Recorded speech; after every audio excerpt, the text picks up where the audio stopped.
Welcome everybody, it's another season finale here at Partizan Belgrade on the Gravediggers series. Season 11, I think it is due to finish now. We've got one game left, it's the cup final. We're playing Red Star. We won the league and we only went and did it invincible.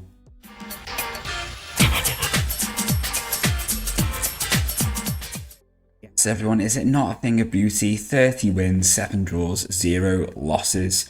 We've got Sunar, Petras and Jovic coming in the top 3 for the average ratings. Nikola Machanovic, our 16-year-old striker, coming 3rd in the scoring chart. SS Sunar coming top with the assists. And 8 Player of the Match awards for the new guy. Phenomenal returns from some of the lads. Overall, we had some really good standout performances. I mean, if we just look at goals, ignoring Christe, he was out on loan. We had 26 for Machanovic, 25 for Petras, 15 for Jovic, 13 for Sunar, 12 for Castorani, 11 and 11 for Alexic. Even Cvetanovic weighed in with a few, Ruben Laura. Yeah, some really good, strong performances from some of the lads. Since I last saw you after the defeat to Leipzig, we actually got to the Champions League final where they lost to Milan 2-1 in extra time. We've actually reverted back to the 4-2-3-1 as we discussed, but we have basically often used a sort of more conservative double pivot than having the Volante bombing forward, so we've kind of gone for a ball winner. As I said, today we have got the cup final. We will be playing against Red Star in that. There's a chance to do another double, and it's always a good game when we play Red Star. Usually, we did actually sail past them quite comfortably in the league phase. I know it says 2-0. In the final league phase. I know it says 2-0, but I think they had one shot all game, and it wasn't even on target. We absolutely destroyed them. However, we can't be too critical if we flick through. Where is it? They did actually get through to the Europa League quarterfinal where they lost 4-1 on aggregate to Atleti. Meanwhile, we had Stancom going out 2-0 to Fiorentina. I don't actually know who won this competition. And Fiorentina beat Chelsea. Terrible, I suppose, for our lads to get knocked out by the eventual winners. But yeah, that has really done us the world of good. We got 14.4 points in the coefficient this season. Unfortunately, we are losing quite a decent, like one of our the seasons at 9.3 at the end of this one. But room to make it up. We'll be going above Scotland.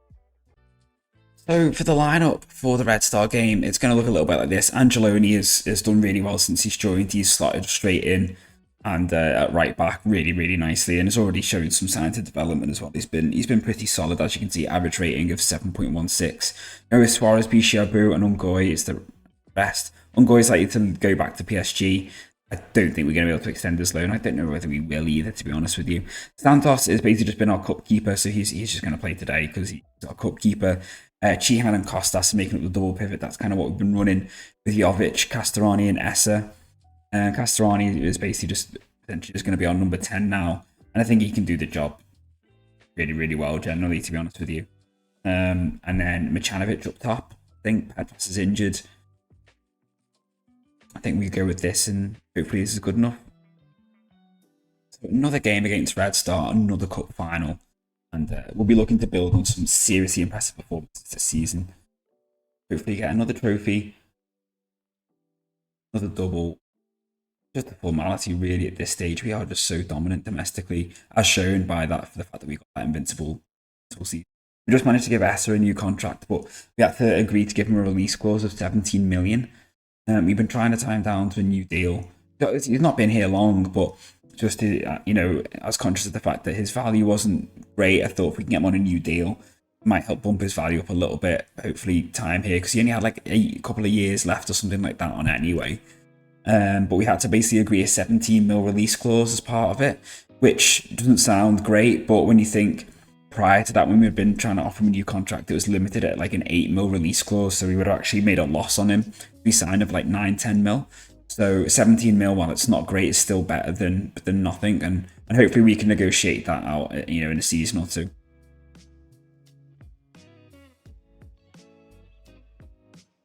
Need to make sure their danger men are being kept out of the game, kept quiet rather.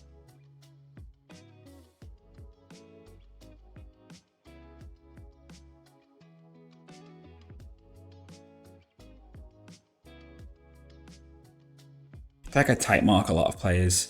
I don't always know how it hinders me, but you know, whether it pulls my defensive shape out. Yeah, so lovely ball. Oh, he should have scored. It was a lovely ball by Castorani. But I think Alexic and Castorani, admittedly Castorani has only really played in this attacking midfield role since the Leipzig game, but in the game after that he did score twice and assist once or something. Just shows that even though Granados was technically very, very good, he just couldn't perform for us, whereas Alexic has always performed and Castorani's been performing there. You know, they've got like, well, Alexic has got 22 goal contributions and Castorani currently has about 20. And that says in Castorani with the assist, speak of the devil. And it's 1-0. It's a Sunar getting the goal. Very weird. Flicked on, Castorani just played it over. Bishabu misses it. Essa gets there and slots it home. Excuse me, so it just shows that the issue wasn't so playing that number 10 role, it was just the player we had just wasn't able to play it as well as we wanted him to. Even though on paper he should have been fantastic. We are, you know, once again though, looking to be fending off all sorts of offers for some of our players. There's interest in Simon, which is annoying because the reported transfer fee that is going to get offered from him is about 15 mil. Now he cost us 76 million. So there's no way in hell he's leaving for 15 mil. Not a chance. It's interesting like Castorani, there's interest in Petras, there's interest in Michanovic scores, there's interest in Chihan, interest in Kostas, interest in Falcone still, 2-guard, Suarez, Bishabu, although Suarez, I don't know if you remember last time I said that we basically agreed to that we'd sell him in the summer. But he's happy to stay now. He's not looking to move on. Oh, and Esther sees us on a sloppy pass and he's running down. Can he pull it back? He finds Michanovic, who makes it 3-0 inside 22 minutes or 23 minutes. And I think the game has gone from Red Star now. We have just killed it off with a quick fire double. Esther stealing in, drives down the left, cuts it across. Michanovic in. It's the post. Balls over the line. Game over.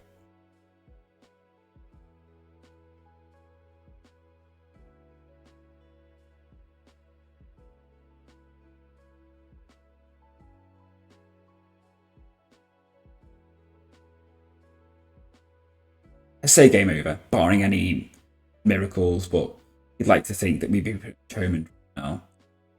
It'll take some horrendous capitulation from us and a stunning Red Star fight back. Yes, feeds out to you. We make it 4. Oh, we can. Absolutely brutal. What a lovely, like, sort of counter-attacking move almost, really. It all starts from Santos at the back, that. Into Ngoy. Essa feeds it into Michanovic. Plays it out to Jovic. Gives it to Castorani. Oh. Brilliant. Absolutely brilliant.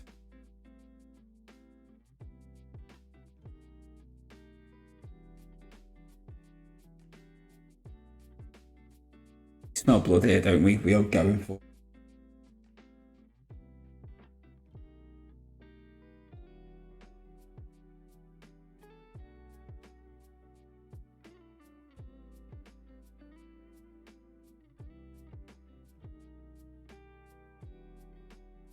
Let's keep the clean sheet.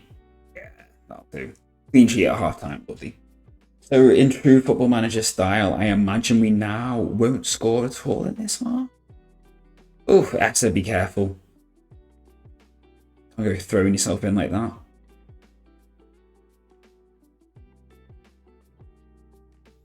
I think if we can keep this personnel, this is just going to be the team we pretty much run next season. We have actually got a couple of signings joining already, which will probably will change the complexion of the team. Mainly just on the right-hand side, to be honest with you. Yeah, we can make that sub. Kostas is injured, so we'll bring in Eckert. We'll bring in Falcone from Goy. We'll bring on... Oh... Ruben Laura for Castorani. Leave it at that for now.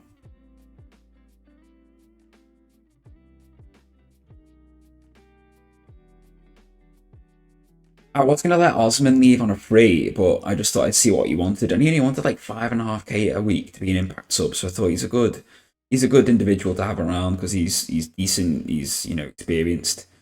Just someone who can actually help rub a few traits off onto other players just through mentoring, really. So yeah, for 5.5k a week as an impact sub, I was like, you can just stay for another season.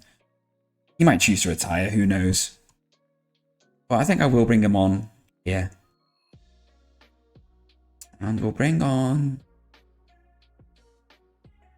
Ivanovic, the youngster, academy graduate, chance to play in the cup final here against our biggest rivals.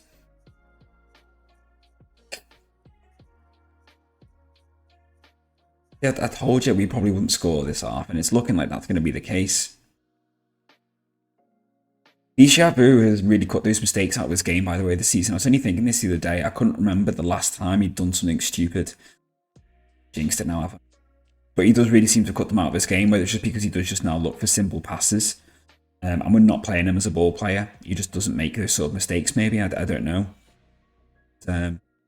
He generally seems to just help keep possession moving and doesn't really lose it. And he does weigh in with a few goals here because he has such a threat from set pieces.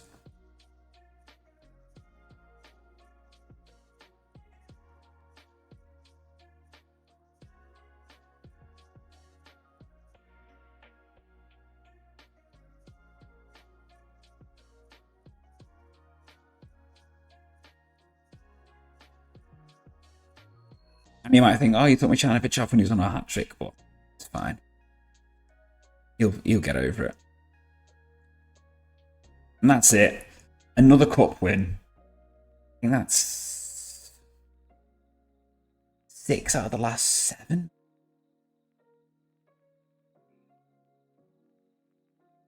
It's a lot anyway. We've really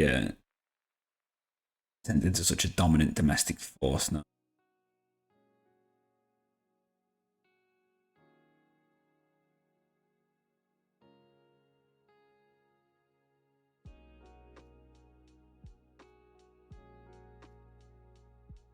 Ooh. Yeah, just the 6 times out of the last 7. I think we can be quite happy with that. Meanwhile, if we look at the league, is it that we want? Winners 7 in a row. What's that? 8 in 9. Bad, not bad at all. Very, very happy. Yeah, really ramping it up now. So domestically, I think we're pretty much good to go. Like, we're pretty solid. It's all about, can we deliver? Oh, typical. Can we start delivering in Europe now? Is the big question. That's going to be the one, really. You know, we've got to 2 round of 16s in a row now, so we really need to try and, I think, really deliver more. So we've got Gorny, Stancom going into the Conference League, Vojvodina into the Europa League, and Red Star going into the Champions League playoff 3rd round, I think. Let's have a look.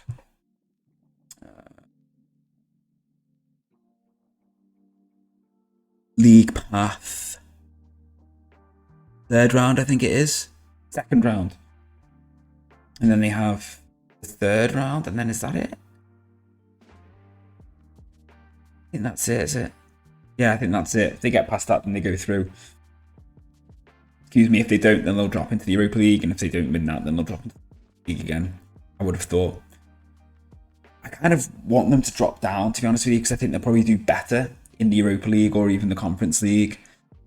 Same with Vojvodina. Personally, I think I'd rather them just go into the Conference League. Yeah, we'll see. We'll see. They still have to play games. Oh, to get into the Conference League knockout league phase. That's strange. But Yeah, board are happy, obviously. Oh yeah, sorry, transfers. So in terms of incomings, we've touched on Chetin, we've touched on Marcio, we've touched on McAllister. Your Mensah is purely joining us because he was leaving on a free, and I thought we could bring him in. He's English, he will count as homegrown, and then flip him back to the Prem in like a season or two for maybe like a couple of mil or something like that. Aside from the fact he's also quite quick, so he might actually be able to do a job for us. He's got decent finishing, so if he can get in position, right? This guy, I can't remember where he came up on. Was he a next gen player? Oh yeah, we had the top 4 in the next gen as well, by the way. But he looked decent for 18. He's going to come in, and we'll probably just try and loan him out. And then this is the other guy we've got, Alan Levervasser. It's coming in from Fenerbahce. He's probably going to actually end up being our starting right mid. He can obviously play striker, but I think he's going to play on the wing, personally. Yeah, I think we're going to end up playing him on the wing more. But it just depends. Some of our strikers might end up leaving, who knows? Like Petras has got interest. Sunar we know about. Castorani. Good. We might be able to flip Laura. Vukovic just wanted on loan. I don't mind that. I'd loan him out, potentially. PSG want Chihan, man. Juve wants Suarez. Skiba's wanted. Costas is wanted. Ertehaus is wanted. Ooh, Ertehaus is wanted by Vojvodina. I would let that happen. And Metalak, I'd let that happen. He's decent, but I'd be more than happy for him to go out to a Serbian team, because he'd be good players for them. Yeah, quite a lot of interest, unfortunately. We'll just have to see what happens. We've got a few players coming back. We've got Borisenko coming to us. We've got Christea coming to us. I don't know what I'm going to do with Christea. I want to possibly either sell him or, ideally sell him into Serbia. But yeah, Borisenko is going to be coming in, and he looks like he's going to be a good player to come in off the left for us. Supporting Sunar. So yeah, but who's going to be here next season? That is the question. We've got decent team building here. If we can keep some of these, like I said, on Goy. Davide's coming back after a good loan spell out at Gijon in Spain. Gijon sounds like I'm being a donkey, but it might be. Anyway, I'm waffling now. I'm absolutely waffling. I'll get this edited, I'll get it out, and I will see you all very, very soon. I hope you've enjoyed the episode, everyone. Another trophy, another double, invincible season. Reason to be optimistic. Let's crack on.